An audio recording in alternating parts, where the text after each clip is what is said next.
ሰላም ናችሁ? እነዚህ በቪዲዮ ላይ የምታዩዋቸው አሻንጉሊቶች ሮቦቶችም ናቸው፣ ዶሎች አሻንጉሊቶች ናቸው።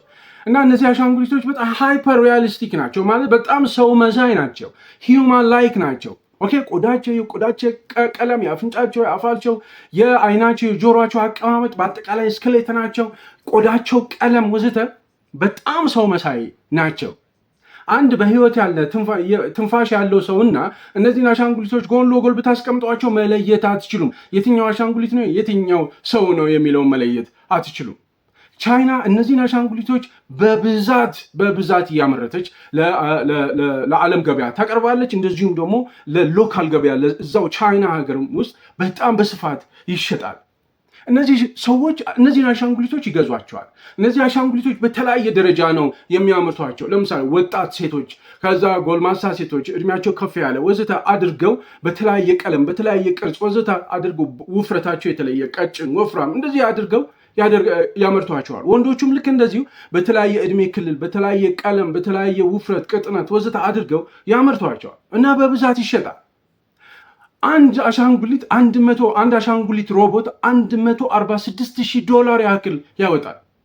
ካን ዩ ኢማጂን $146,000 ማለት አንድ ሰው እድሜ ልኩን ሊያጠራቅመው የማይችል ገንዘብ ነው። ግን በብዛት ሰዎች እነዚህን አሻንጉሊቶች ይገዛሉ። ቻይናውያን ለምንድን ነው የሚገዙት? ለምን ፐርፐዝ ነው እነዚህን አሻንጉሊቶች የሚገዙት? ልትገምቱ ትችላላችሁ። ነገር ግን ግምታችሁ ሙሉ ለሙሉ ልትሳሳቱ ትችላላችሁ። አብራችሁን ከቆያችሁ በዚህ ቪዲዮ ሙሉውን ነገር እነግራችኋለሁ። አሁን ደግሞ ኤአይ የሚባል ነገር መጣ፣ አርቲፊሻል ኢንቴሊጀንስ የሚባል ነገር መጣ እና እነዚህ ፋብሪካዎች 1-3 የሚሆኑ ፋብሪካዎች አሉ፣ ከተሞች አሉ። እዛ ከተሞች ላይ ያሉ እነዚህ አሻንጉሊት ፋብሪካዎች ኤአይ ፓወርድ የሆኑ አሻንጉሊቶችን፣ ዶሎችን እና ሮቦቶችን መስራት ጀመሩ። እነዚህ ኤአይ ፓወርድ የሆኑ አሻንጉሊቶች ማስታወስ ይችላሉ፣ በርዝዴያችሁን ማስታወስ ይችላሉ፣ ሰላም ማለት ይችላሉ፣ ማነጋገር ይችላሉ፣ ናቹራል ኮንቨርሴሽን ልክ ሰው እንደሚያወራው ማውራት ይችላሉ። የፊታቸው ገጽታ ፋሻል ኤክስፕሬሽን አላቸው። ሲያዝኑ፣ ሲደሰቱ፣ ሲቆጡ በአይናቸው በሁሉ ነገራቸው ሰውነታቸው መናገር የሚችል መንቀሳቀስ የሚችሉ ወዘተ ናቸው እና እነዚህ ሲንቴቲክ ኮምፓኒየን ብለው ይጠሯቸዋል። ኦኬ እና በብዛት እየተመረተ ይሸጣል። እና ለምንድን ነው ቻይና እነዚህን አሻንጉሊቶች የምታመርተው? ቻይናውያን በብዛት እንዴት ሊገዙት ይችላሉ የሚለውን በዝርዝር አውራቸዋል። በነገራችን ላይ ይሄ ቢዝነስ በአመት $2.2 ቢሊዮን ይሰራሉ። እነዚህ አሻንጉሊት ፋብሪካ አምራቾች ማለት ነው። $2.2 ቢሊዮን $2.2 ቢሊዮን ከ5 ቀን በፊት የሰራሁላችሁ ፕሮግራም ላይ ስለ ቢሾፍቱ ኢንተርናሽናል ኤርፖርት ፕሮጀክት አውርቻችሁ ነበር። ይሄ እጅግ በጣም ግዙፍ፣ ለመረዳቱ እንኳን የሚያስቸግር ግዝፈት ያለው ትልቅ ፕሮጀክት እንኳን ሲጠናቀቅ $2.4 $2.5 $2.6 ቢሊዮን ነው የሚያመጣው። ይሄ አሻንጉሊት ቢዝነስ $2.2 ቢሊዮን ያመጣል በአመት እንደ ሬቨኑ ማለት ነው። በዚህ ቪዲዮ ብሬክ ዳውን አድርገን ለምን ወዘተ የሚሉትን ነገሮች እነግራችኋለሁ። አብራችሁን እንድትቆዩ በአክብሮት ጋብዛለሁ። ተመልሰን እንገናኛለን። መርካቶ ላይ ሱቆች ሊፈርሱ እንደሆነ ሰምተዋል? ይህን ከግምት ውስጥ በማስገባት ድርጅታችን ሜሪት ሪል ስቴት በመርካቶ ተክለ ሃይማኖት በ6700 ካሬ ላይ ያረፈ G+4 የንግድ ማዕከል ውስጥ እስከ 25% ቅናሽ የተደረገባቸውን የንግድ ሱቆች ማለትም ግራውንድ ፍሎር በ3.9 ሚሊዮን ብር፣ ፈርስት ፍሎር በ3.5 ሚሊዮን ብር፣ ሰከንድ ፍሎር ላይ በ3 ሚሊዮን ብር ሙሉ ክፍያና ሰርድ ፍሎር ላይ በ2.6 ሚሊዮን ብር ጠቅላላ ክፍያ፣ ፎርዝ ፍሎር ላይ በ2.2 ሚሊዮን ብር እንዲሁም ፊፍዝ ፍሎር ላይ በ1.9 ሚሊዮን ብር ሙሉ ክፍያ ማግኘት ይችላሉ። ዋጋ 100% ለሚከፍሉ ደንበኞች የቀረበ ሲሆን እንዲሁም በግንባታ ሂደት ቀስ ብላችሁ መክፈል ለምትፈልጉ ደንበኞቻችን ከ640 ሺህ ብር ቅድመ ክፍያ ጀምሮ በመክፈል መመዝገብ ይችላሉ። ያስተውሉ፣ ሱቆቻችን ያለምንም የዋጋ ጭማሪ በኔት ኤሪያና በፉል ፊኒሽድ በአንድ ዓመት የሚረከቧቸው የንግድ ሱቆች ናቸው። እርሶም እስከ 25% ቅናሽ የተደረገባቸውን የንግድ ሱቆች አሁኑኑ ከታች ባለው ስልክ በመደወል በዛሬው ምርጫው ነገን የተሻለ ያድርጉ። ተመልሰናል። ቻይና ውስጥ በጣም እየተስፋፋ ስላለው ስለዚህ ስለ አሻንጉሊት ገበያ፣ ስለ አሻንጉሊት ፋብሪካ ማኒፋክቸሪንግ በተመለከተ ነው የማወራችሁ። ነገር ግን ከዚሁ ጋር በተያያዘ አንድ ነገር ላንሳላችሁ። ለምሳሌ ስለ አካል ጉዳተኞች አስባችሁ ታውቃላችሁ? ኢትዮጵያ ውስጥ ኦኬ፣ በዓለም አቀፍም ደረጃ ባላችሁበት ቦታ ሆናችሁ ስለ አካል ጉዳተኛ ሰዎች አስባችሁ ታውቃላችሁ? አካል ጉዳተኛ ሰዎች በተለየ መልኩ ትዳር መመስረት አይችሉም። ትዳር መመስረት አይችሉም። የትዳር አጋር ማግኘት አይችሉም። በአካል ጉዳታቸው አማካይነት ትዳር መመስረት እየፈለጉ ቤተሰብ መመስረት እየፈለጉ ልጆች መውለድ እየፈለጉ ነገር ግን በአካል ጉዳታቸው አማካይነት ትዳር አይመሰረቱም። ወደ 20 ሚሊዮን የሚጠጉ ኢትዮጵያ ውስጥ ወደ 20 ሚሊዮን የሚጠጉ አካል ጉዳተኞች አሉ። ኦኬ ወደ አሻንጉሊቱ እንመጣለን። ኦኬ አገናኝላችኋል። ኦኬ እንደ ናሽናል ሶሺዮ ኢኮኖሚክ እና እንደ ዋሽንግተን ግሩፕ የሚባል አለ ሰርቬይ ያደርጋሉ እና የዲስቢሊቲ ኢኒሺየቲቭ የሚባል ነገር አለ። በዛ ሰርቬይ ባደረጉት መሰረት 20 ሚሊዮን የሚሆኑ ኢትዮጵያውያን አካል ጉዳተኞች ናቸው። ከዚህ ውስጥ 53.5% የሚሆኑት ሴቶች ናቸው። 46.5 የሚሆኑት ደግሞ ወንዶች ናቸው። ከ20 ሚሊዮን ውስጥ 8 ሚሊዮን በላይ የሚሆኑት አይነ ስውራን ናቸው እና እነዚህ ሰዎች ቤተሰብ መመስረት አይችሉም። ትዳር መያዝ አይችሉም። የትዳር አጋራቸውን ማግኘት አይችሉም። አንድ አይነ ስውር ሴት አይነ ስውር በመሆኗ ምክንያት ብቻ ባል አታገኝም። የትዳር አጋሯን አታገኝም። ልጅ መውለድ አትችልም። ቤተሰብ ማፍራት አትችልም። እድሜ ልኳን በአካል ጉዳቷ አማካኝነት እድሜ ልኳን ብቻዋን ነው የምትኖረው። ካን ዩ ኢማጂን ለሴት ልጅ ቤተሰብ ማለት ምን ማለት እንደሆነ፣ ትዳር ማለት ምን ማለት እንደሆነ፣ ልጆች ማለት ምን ማለት እንደሆነ ካን ዩ ኢማጂን። በጣም ትልቅ ሶሳይታል ስታተስ ነው በአንድ ህብረተሰብ ውስጥ ማለት ነው። ወንዶች አካል ጉዳተኞች ግን ከሴቶች በተለየ በተወሰነ መልኩ ቢሆን ወንድ አካል ጉዳተኞች ያገባሉ፣ ትዳር ይይዛሉ። በጣም አነስተኛ ነው መጠኑ። ኦኬ ሴቶች አካል ጉዳተኛ የሆኑ ወንዶችን ያገባሉ፣ ችግር የለባቸውም። ወንዶች ግን አካል ጉዳተኛ ሴትን አያገቡ። ምን ማለት ነው? እነዚህ 20 ሚሊዮን የሚጠጉ ሰዎች 60-70% የሚሆኑት እድሜ ልካቸውን ብቻቸውን ይኖራሉ። በአካባቢያቸው ሰዎችን ቢኖሩ ልጆች የሏቸውም። የራሳቸው ቤተሰብ የለም። ፍቅር ላቭ የሚባለውን ነገር ኤክስፒሪየንስ አያደርጉም። ኦኬ ነገር ግን ሴቶች ካሬጀስ ናቸው ብያቸዋለሁ። አካል ጉዳተኛ ወንዶችን ያገባሉ። ለምሳሌ እኔ አካል ጉዳተኛ እንደሆንኩ ታውቃላችሁ። አይ ቲንክ አብዛኞቻችሁ የምታውቁ ይመስለኛል። የስ አካል ጉዳተኛ ነኝ። ኦኬ አካል ጉዳተኛ ነኝ ኤንድ ትዳር መስርቻለሁ። በጣም እድለኛ ነኝ። ትዳር መስርቻለሁ። ባለቤቴ ጀግና ናት። አገባችን። እንዲህ ሳትል አገባችን። ኦኬ ሌላው ግን አያገባም እና አለማግባት ከፍተኛ የሆነ ብቸኝነት፣ ከፍተኛ የሆነ ስቃይ ይፈጥራል። የስነ ልቦና ስቃይ ይፈጥራል። እድሜያቸው ከፍ እያለ ሲሄድ አዛውንት ሲሆኑ መጥተው የሚጠይቋቸው ልጆች የሏቸውም። ስልክ ደውሎ እንዴት ነሽ የሚሏቸው ልጆች የሏቸውም። የሰው ልጆች ባዩ ቁጥር በጣም ይሰቃያሉ። በጣም ህመም ነው ማለት ይሄ ከፍተኛ የሆነ ማህበራዊ ችግር ነው። ግን አንድም ጊዜ ይሄ ማህበራዊ ችግር ነው ተብሎ ሲወራ ተጽፎ ማንበቤ አላቅም፣ ሲወራም ሰምቼ አላቅም። ይሄ ከፍተኛ ሎንሊነስ ነው። ኦሽን ሳይዝድ አቢስ ኦፍ ሶሊቱድ ይሉታል። በጣም ጥልቅ የሆነ ብቸኝነት ማለት ነው። አካል ጉዳተኞች ለትዳር ምን ያንሳቸዋል ብትሉኝ ምንም ነገር አያንሳቸውም። ባህል የምንለው አስተሳሰብ ችግር፣ አለመሰልጠናችን ወዘተ ማለት ነው። እንደዚሁም ሌሎችም ሰዎች ኦኬ በተለያየ ምክንያት አካል ጉዳተኛም ባይሆኑ ትዳር ላይ መሰረቱ ይችላሉ እና በጣም ከፍተኛ ሄቪ የሆነ ነገር ነው። ኦኬ ና አሻንጉሊቶቹን እናውራ። ያውን ያነሳውላችሁን ነገር በኋላ ላይ አገናኝላችኋለሁ አብራችሁኝ የምትቆዩ ከሆነ።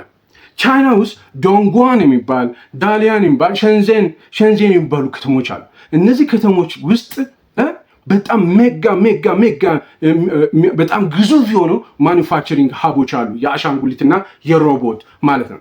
ለምንድን ነው ይሄ ሁሉ ትልቅ ቢዝነስ ሆኖ አሻንጉሊት፣ ህይወት የሌለው አሻንጉሊት ነገር ማምረት ለምን አስፈለገ ካላችሁ፣ ቻይና በሰው ልጅ ታሪክ ውስጥ አንድ የሆነ ዋይልድ በጣም አስደንጋጭ የሆነ ነገር ሰርታለች። እሱም ዴሞግራፊክ ኤክስፐሪመንት ከ1979 እስከ 2016 ድረስ የቆየ ኦልሞስት ለ40 ዓመታት 1979-16 ኦልሞስት 40 ዓመት ያክል ዋን ቻይልድ ፖሊሲ ብላ የህዝብ ቁጥሯን ለመግታት ህዝብ ቁጥሯን ለመቆጣጠር ሞክራ ነበረ። እንደዚሁም በቻይና ህብረተሰብ ውስጥ ወንድ ልጅ ነው ተመራጭ። ከሴት ልጅ የበለጠ ወንድ ልጅ ይመረጣል። ወንድ ልጅ ቢወለድ ይመረጣል። ምክንያቱም ተረካቢ ወይም ደግሞ ወራሽ ወንድ ስለሆነ እና በጣም ከፍተኛ የሆነ ዲሞግራፊክ ቲልት ተፈጠረ። ወይም ደግሞ የወንድና የሴት የጾታ ቁጥር ኢምባላንስ በጣም ተፈጠረ እና ለ118 ወንዶች 100 ሴቶች ብቻ ናቸው የተፈጠሩት። ማለት ለ19 ወንዶች ከ19 ወንዶች ውስጥ ቻይና ውስጥ አንዱ ብቻ ነው ማግባት የሚችለው ወይም ደግሞ አንዱ ብቻ ነው የትዳር አጋር ማግኘት የሚችለው። 18ቱ ቢፈልጉም ትዳር መመስረት ቢፈልጉ ልጆች መውለድ ቢፈልጉ የትዳር ጓደኛ ማግኘት አይችሉም። ምን ያህል ይመስሏችኋል እነዚህ የትዳር ጓደኛ ማግኘት የማይችሉት? በአጠቃላይ ወደ 33.6 ሚሊዮን የሚሆኑ ቻይናውያን የትዳር ጓደኛ ማግኘት አይችሉም። በቃ ጥንድ ሌላ አጋር ሴት የለችም ማለት። በዚህ ከ1979 እስከ 2016 የቆየው የዋን ቻይልድ ፖሊሲ የፈጠረው የዲሞግራፊክ ቲልት ማለት 33.6 ሚሊዮን ህዝብ ማለት የኢትዮጵያ 1/4 ማለት ነው። የኢትዮጵያ ህዝብ አጠቃላይ ቁጥሩ 1/4 ማለት ነው። ኦኬ ይሄ ምን ይሏቸዋል? ቤር ብራንችስ ይሏቸዋል። ቤር ብራንችስ ማለት ፍሬ የማያፈሩ ቅርንጫፎች እንደማለት ነው።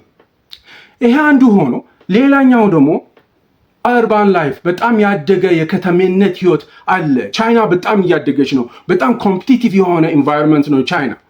በጣም ብዙ የቴክ ሰራተኞች፣ አካውንታንቶች፣ አናሊስቶች፣ ኢንጂነሮች፣ ሎየሮች፣ ሐኪሞች በጣም ኮምፒቲቲቭ በሆነ መልኩ ነው የሚሰሩት። እንደኛ አገር አይደለም። ረጅም ሰዓት ይሰራሉ። 996 ይባላል የነሱ ይሄ ሎጂኩ ማለት 9 ሰዓት ይገባሉ፣ ጠዋት 3 ሰዓት ይገባሉ፣ ማታ 3 ሰዓት ይወጣሉ፣ 6 ቀን ይሰራሉ። 996 ይሉታል። በሳምንት 72 ሰዓት ይሰራል አንድ ኢንጂነር። ከዛ በኋላ ማታ 3 ሰዓት ላይ ከቢሮ ወጥቶ ቤቱ ሄዶ ይሰራል። በ24 ሰዓት ውስጥ 4 ሰዓት ብቻ ይሰራል። ስለዚህ ትዳር መፈለግ አይችልም። መጀመሪያም ሴትም የለችም ልፈልግም ቢል። ሌላው ደግሞ አርባን ላይፍ የሚባለው ነገር በቃ በጣም ብዙ የሚሆኑ ቻይናውያን ትዳር አልባ ናቸው። እንደዚሁም ቻይና ውስጥ በረጅም እድሜ የኖሩ በትዳር ውስጥ ረጅም እድሜ የኖሩ ዊዶሮች በጣም በዝተዋል። ማለት ባል ሚስቱ ሞታበታለች፣ ሚስት ባሏ የሞተባት ረጅም ዓመት አብረው የኖሩ በብቸኝነት ሰማይ ጠቀስ ፎቅ ውስጥ አብረው ይኖራሉ። ኦኬ እነዚህ በሙሉ ትዳር መመስረት አይችሉም። ቢፈልጉም ቤተሰብ መመስረት አይችሉም። ልጆች መውለድ አይችሉም። የአካል ጉዳተኞችን ጉዳይ ካመጣችሁ ቻይና ውስጥ አካል ጉዳተኞችማ በቃ በፍጹም ትዳር አይይዙም። አካል ጉዳተኞችማ በቃ በፍጹም ቤተሰብ አይመሰርቱም። አካል ጉዳተኞችማ በቃ በፍጹም ልጆች አይኖራቸውም። ኦኬ ምን ያህል ይመስሏቸዋል? ወደ 85 ሚሊዮን የሚጠጉ ቻይናውያን አካል ጉዳተኞች ናቸው። አይነ ስውራን ሊሆኑ ይችላሉ፣ መስማት የተሳናቸው ሊሆኑ ይችላሉ። የተለያየ አይነት አካል ጉዳት ማለት ነው። ፈጽሞ ትዳር አይመሰርቱም። ያ ማለት ምን ማለት ነው? ቻይና ውስጥ በጣም ከፍተኛ የሆነ ቫስት የሆነ ጸጥ ያለ እንደዚህ የሚያንቅ ብቸኝነት አለ፣ ሶሊቱድ አለ፣ በጣም ሎንሊነስ፣ በጣም ከባድ ሎንሊነስ አለ። አሻንጉሊቶቹን ይገዛሉ በብዛት ማለት። መርካቶ ላይ ሱቆች ሊፈርሱ እንደሆነ ሰምተዋል? ይህን ከግምት ውስጥ በማስገባት ድርጅታችን ሜሪት ሪል ስቴት በመርካቶ ተክለ ሃይማኖት በ6700 ካሬ ላይ ያረፈ G+4 የንግድ ማዕከል ውስጥ እስከ 25% ቅናሽ የተደረገባቸውን የንግድ ሱቆች ማለትም ግራውንድ ፍሎር በ3.9 ሚሊዮን ብር፣ ፈርስት ፍሎር በ3.5 ሚሊዮን ብር፣ ሰከንድ ፍሎር ላይ በ3 ሚሊዮን ብር ሙሉ ክፍያና ሰርድ ፍሎር ላይ በ2.6 ሚሊዮን ብር ጠቅላላ ክፍያ፣ ፎርዝ ፍሎር ላይ በ2.2 ሚሊዮን ብር እንዲሁም ፊፍዝ ፍሎር ላይ በ1.9 ሚሊዮን ብር ሙሉ ክፍያ ማግኘት ይችላሉ። ዋጋ 100% ለሚከፍሉ ደንበኞች የቀረበ ሲሆን እንዲሁም በግንባታ ሂደት ቀስ ብላችሁ መክፈል ለምትፈልጉ ደንበኞቻችን ከ640 ሺህ ብር ቅድመ ክፍያ ጀምሮ በመክፈል መመዝገብ ይችላሉ። ያስተውሉ፣ ሱቆቻችን ያለምንም የዋጋ ጭማሪ በኔት ኤሪያና በፉል ፊኒሽድ በአንድ ዓመት የሚረከቧቸው የንግድ ሱቆች ናቸው። እርሶም እስከ 25% ቅናሽ የተደረገባቸውን የንግድ ሱቆች አሁኑኑ ከታች ባለው ስልክ በመደወል በዛሬው ምርጫው ነገን የተሻለ ያድርጉ። እነዚህ ቻይናውያን ማነው አውሮፓውያን ምዕራባውያን ማለት ነው።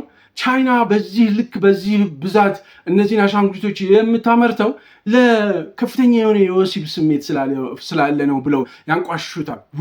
ውሸት ነው። እንደውም የወሲብ ስሜት አይደለም። ቻይናውያን እነዚህን አሻንጉሊቶች የሚገዙት ከፍተኛ የሆነ ብቸኝነት፣ ከፍተኛ የሆነ ሶሊቱድ ስላለ ነው። ኦኬ አካል ጉዳተኞችም ቢሆኑ አሁን ያልኳቸው ችግር ስለነበረ ነው። ለምሳሌ አንድ ቻይናዊ 29 ዓመት የሆነው ቻይናዊ ሶንግቦ ይባላል። ከፍተኛ የሆነ ራስ ምታት አለበት ማለት የማይለቅ ኤቭሪዴይ ጠዋት ይነሳል ራስ ምታት ነው፣ ምሳ ሰዓት ራስ ምታት፣ ቀኑ ሙሉ ራስ ምታት ያለው ሰው ነው እና እድሜህም አነስተኛ ነው አሉት ሐኪሞች። ስለዚህ በቃ እኔ በሽተኛ ነኝ፣ አሁን ትዳር ቢዝ ሴት አላገኝም፣ አንድ ሁለተኛ ባገኝም እንኳን እኔን ለምንድን ነው የምታስታምመው? ስለዚህ የትዳር ነገር ብሎ ተወ። ትዳር የሚለውን ነገር ከጭንቅላቱ አወጣ። ይህን ምን አደረገ? ሄዶ እነዚህን አሻንጉሊቶች አንዱን ይገዛል። ምክንያቱም ብቸኝነቱ በጣም በጣም ከበደው ማለት ነው። ብቸኝነቱ ብቻውን መኖር እዛ አፓርትመንት ውስጥ ብቻውን መኖር በጣም በጣም ሄቪ ሆነ። እንደውም ከራስ ምታቱ በለጠብኝ ይላል ብቸኝነቱ። ሰማይ ጠቀስ ፎቅ ውስጥ አንድ ሰው ሰላም አይለውም በሳምንት። እናንተ እኮ በጣም በቀን ውስጥ 1000 ጊዜ ሰላም ስለምንባባል እኮ ነው። ሊፍት ጋር ሰላም ነው ስንት ሰው ሰላም እንላለን። አውቶቢስ እየጠበቅን ሰላም ነው፣ የምታውቀውም ሰላም ነው ትላለ። ቦንድ አለ፣ ማህበራዊ ቦንድ፣ ሶሻል ቦንድ አለ። እሱን ያቆመን በጣም እንደ ቴራፒ ያቆመን ከማበድ ያዳነን ማለት ነው። ነገር ግን ቻይናዎች ጋር እንደዚህ አይነት ነገር የለም። ሶሊቱዱ በጣም ኃይለኛ ነው። ይገዛል 1.4 ሜትር ርዝመት ያላት ቁመት ያላት ዶል ወይም ደግሞ አሻንጉሊት ይገዛል እና በተርፍላይ ይላታል። እቺ በተርፍላይ ለወሲባዊ ሴክሹዋል ፍላጎቱ አይደለም። ሴት ልጅ መውለድ ይፈልግ ነበረ። ኦኬ፣ ሴት ልጅ መውለድ ይፈልግ ነበር። ያችን ሴት ልጅ ለመተካት ያችን ስሜቱን ለማግኘት ሲል ሴት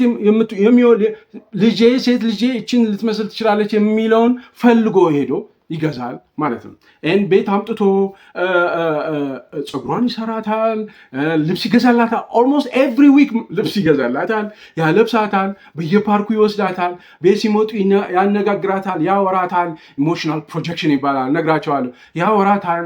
በቃ እነውም ከዚህ በፊት ተነስቶ አልጋውን ማንጠፍ አይችልም ነበር። በቃ በጣም ያሰቃየዋል ራስ ምታቱ። እንደገና ደግሞ ቤቱን አይጠርግም ነበር፣ ንጽህናውንም አይጠብቅም ነበር። አሁን በተርፍላይ ስንመጣ ልጁ ሰሮጌት ዶተር ይላታል እና ልጁ ባይወልዳትም እንደ ልጁ የሚያያት አሻንጉሊት ከብቸኝነት ያዳነችው። አሁን ተነስቶ ቤቱን ያጥባል፣ ቤቱን ያጸዳል፣ ወዘተወት። እነዛ 36.3 ሚሊዮን የሚሆኑ የቻይና በጣም አክቲቭ በጣም አምራች የሆነው ወጣቱ ክፍል ትዳር የለውም ብያቸዋለሁ። አረ አንዳንዱ ሁሉም ባይሆኑ አንዳንዱ ሄዶ ይሄንን እነዚህን አሻንጉሊቶች ይገዛል።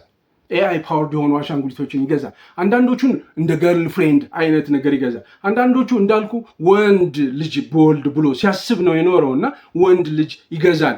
አእምሮ ውስጥ ያለችዋን የወንድን ቅርጽ ወንድ ልጄ እንዲህ ሊመስል ይችላል ብሎ ያለውን ይገዛል እና ያ ሶሊቱድ ያ በጣም ብቸኝነቱን ያስታግስብለታል ማለት ነው።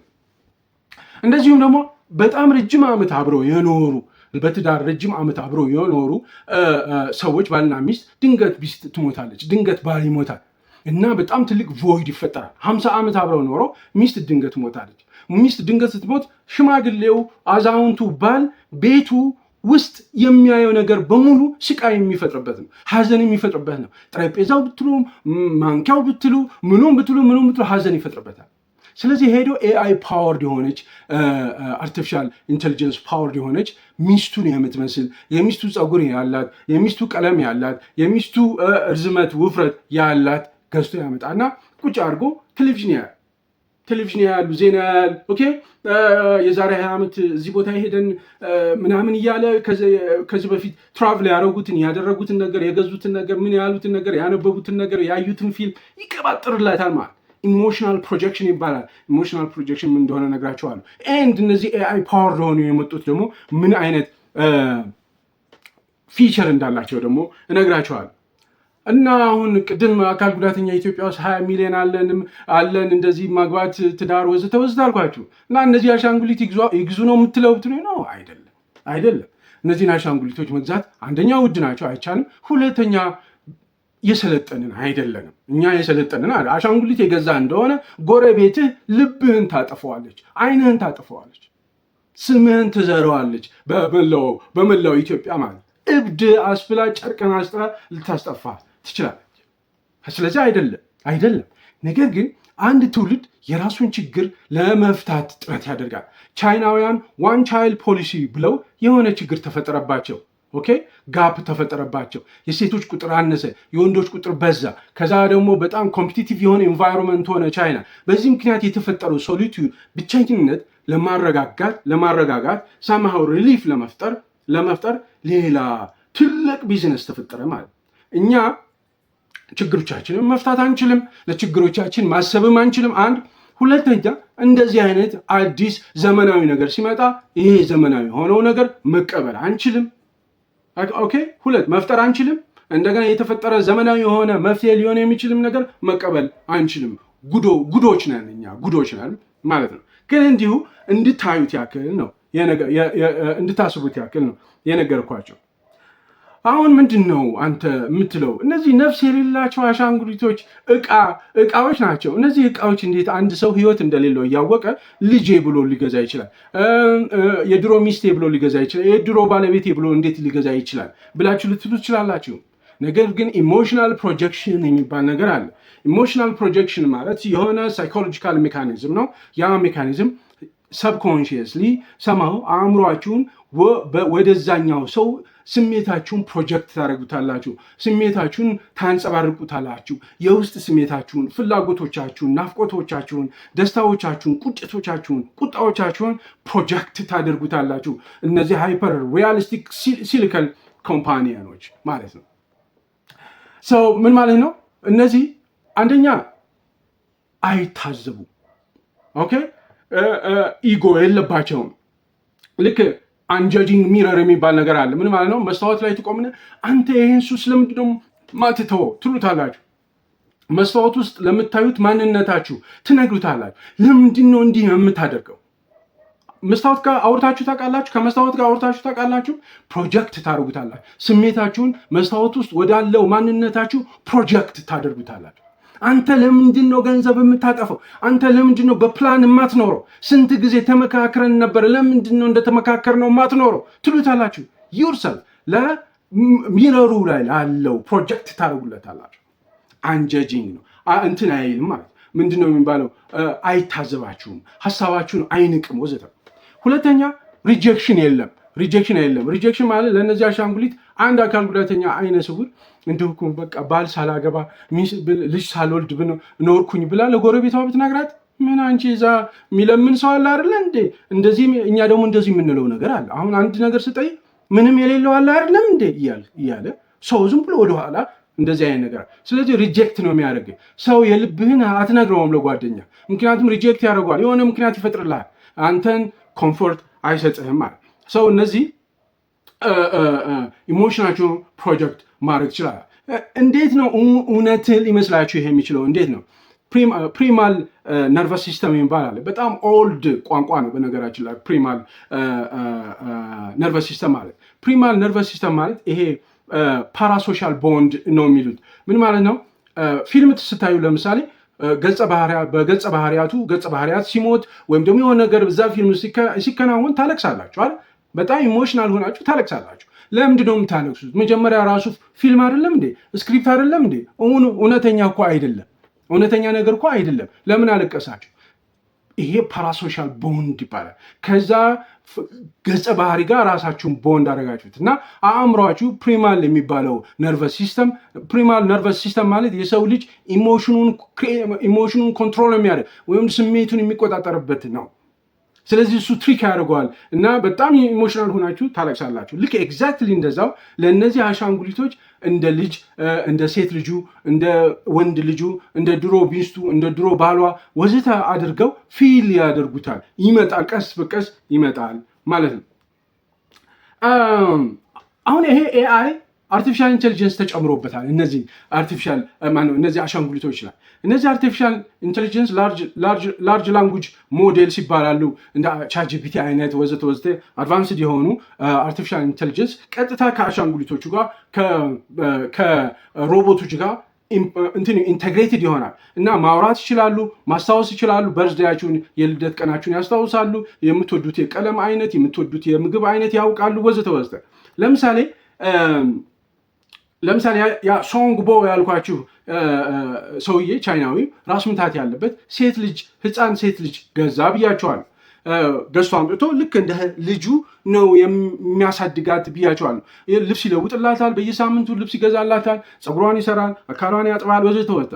እቺ ኤአይ ፓወር የሆነች አሻንጉሊት ልክ እንደ ህፃን ልጅ አክት ታደርጋለች። እንደ ህፃን ልጅ አፏ የተኮላተፈ ትናገራለች። እንደ ህፃን ልጅ የተለያዩ ጥቃቅን ጥያቄዎች ትጠይቃለች። ይሄ ምንድነው? ይሄ ምንድነው ትላለች። ጨዋታ በጣም ታበዛለች። በጣም የሆነ ሰምሃው የሆነ ፊሊንግ ታመጣልታለች። ያ ሰውዬ እድሜ ልኩን ትዳር ሳያይ እድሜ ልኩን ልጅ ሳያይ የሚኖርን ሰው ሰምሃው ያ ቅስፍ አድርጎ ሳይኮሎጂካል ስቃይን በዚህ አይነት መልኩ ያስተነፍሳል። ለምሳሌ 50 ዓመት ሲኖሩ ሰዎች በትዳር ውስጥ አንደኛው ሲሞት የትዳር አጋር ሌላኛው በጣም ትንሽ ቆይቶ ይሞታል። በጣም ቮይድ የሚፈጠርበት ቮይድ ይከብደዋል። ኦኬ ሰው ምን ያደርጋል? የድሮ ሚስቱን የምትመስል የድሮ ሚስቱን ቁመት የምታክል ውፍረት ወዘተ ይገዛና ያመጣና የሚስቱን የድሮ ልብስ ያለብሳታል። ውድ የሆነ ልብስ ያለብሳታል። ቅዳም የሆነ ልብስ ያለብሳታል። ከዛ በኋላ ስለ ሚስቱ በጣም ብዙ ነገር ይነግራታል። ድምፅ ሪከርድ የተደረገ ድምፅ ካለ ለኤአይ ፓወር ለሆነችው አሻንጉሊት ድምጿን ያሰማታል። የተለያዩ ፎቶግራፎችን ያሳያታል። የተለያዩ ዶክመንቶች ዳያሪ ይጽፋሉ እነሱ ዳያሪ ያስነብባታል። ሙሉ ለሙሉ ታነብና እዛ የመረጃ ቋቷ ውስጥ አስቀምጠዋለች። እቺ ኤአይ ፓወር የሆነችዋ እና ሰማው እንደ ሚስቱ አክት ታደርጋለች ማለት ነው። ኦኬ እና ሰውየው እስኪሞት ድረስ ብቸኝነቱን ይቋቋሙበታል። ልጆቹ የወለዳቸው ልጆች ኢንጂነሮች ናቸው። ሌላ ዓለም ውስጥ ነው የሚኖሩት። በአመት አንዴ የማይመጡ ብቻውን ሰማይ ጠቀስ ፎቅ ውስጥ የሆነ ቤት ውስጥ ይኖራል። የሚያናግረው ሰው የለም። ካኒ ኢማጂን ምን አይነት ብቸኝነት እንዳለ ለእኛ ብዙም ትርጉም አይሰጠንም። ይህንን ያወራኋችሁ ምክንያት ምንድን ነው? ብቸኝነት በጣም ፈታኝ ነገር እንደሆነ በተለይ በአካል ጉዳተኞች ከአካል ጉዳታቸው የበለጠ በአካል ጉዳተኝነታቸው ምክንያት ያጡት ትዳር ማለት በጣም ትልቅ ነገር ነው በአንድ ህብረተሰብ ውስጥ። ያንን ማጣት በጣም ህመም ይፈጥርባቸዋል። ትልቅ ሰው ሲሆን የሚጦራቸው የለም፣ የሚጠይቃቸው የለም። ኦኬ ኤንድ ይህ ሁሉ ችግር እያለ እኔን ጨምሮ ለእንደዚህ አይነት ትልልቅ ችግሮች መፍትሄ ማምጣት የምንችል አይደለንም እኛ ኢትዮጵያውያን። ኤንድ ሌላ ሀገር ውስጥ ይህንን ችግር አይተው የተሰሩ አንዳንድ ዘመናዊ ነገሮችን አምጥቶ አዳፕት ማድረግ አንቀበልም። አይሆንም። ዝግነን ማለት በቃ ዝግነን ማለት ነው። ኦኬ አንተስ ምን አደረግ? እኔ ምንም ነገር አላረኩም። በነገራችን ላይ የሬዲዮ ፕሮግራም እንኳን ማዘጋጀት ይችላለሁ። አንድ የሬዲዮ ፕሮግራም አዘጋጅቼ እነዚህ አካል ጉዳተኞች ትዳር የሚመሰረቱበትን መንገድ መፍጠር ይችል ነበር። አፕሊኬሽን ትንሽ የአፕሊኬሽን ሰርቼ አካል ጉዳተኞች ትዳር መፍጠር የሚችሉበት ሁኔታ መፍጠር ይችል ነበር። ሰነፍ ነኝ፣ አልረባም። ኤንድ በቃ ማውራት ብቻ ነው ስራዬ ማለት ነው። ስለዚህ እንዲህ አይነት ችግሮች አሉብን ማለት ነው። ምን ይመስላችኋል? ምን ታስባላችሁ? ሀሳባችሁን ግለጹልኝ። በሌላ ቪዲዮ እንገናኛለን። እስከዛው ድረስ ቻው። መርካቶ ላይ ሱቆች ሊፈርሱ እንደሆነ ሰምተዋል? ይህን ከግምት ውስጥ በማስገባት ድርጅታችን ሜሪት ሪል ስቴት በመርካቶ ተክለ ሃይማኖት በ6700 ካሬ ላይ ያረፈ G+4 የንግድ ማዕከል ውስጥ እስከ 25% ቅናሽ የተደረገባቸውን የንግድ ሱቆች ማለትም ግራውንድ ፍሎር በ3.9 ሚሊዮን ብር፣ ፈርስት ፍሎር በ3.5 ሚሊዮን ብር፣ ሰከንድ ፍሎር ላይ በ3 ሚሊዮን ብር ሙሉ ክፍያና ሰርድ ፍሎር ላይ በ2.6 ሚሊዮን ብር ጠቅላላ ክፍያ፣ ፎርዝ ፍሎር ላይ በ2.2 ሚሊዮን ብር እንዲሁም ፊፍዝ ፍሎር ላይ በ1.9 ሚሊዮን ብር ሙሉ ክፍያ ማግኘት ይችላሉ። ዋጋ 100% ለሚከፍሉ ደንበኞች የቀረበ ሲሆን እንዲሁም በግንባታ ሂደት ቀስ ብላችሁ መክፈል ለምትፈልጉ ደንበኞቻችን ከ640 ሺህ ብር ቅድመ ክፍያ ጀምሮ በመክፈል መመዝገብ ይችላሉ። ያስተውሉ፣ ሱቆቻችን ያለምንም የዋጋ ጭማሪ በኔት ኤሪያና በፉል ፊኒሽድ በአንድ ዓመት የሚረከቧቸው የንግድ ሱቆች ናቸው። እርሶም እስከ 25% ቅናሽ የተደረገባቸውን የንግድ ሱቆች አሁኑኑ ከታች ባለው ስልክ በመደወል በዛሬው ምርጫው ነገን የተሻለ ያድርጉ።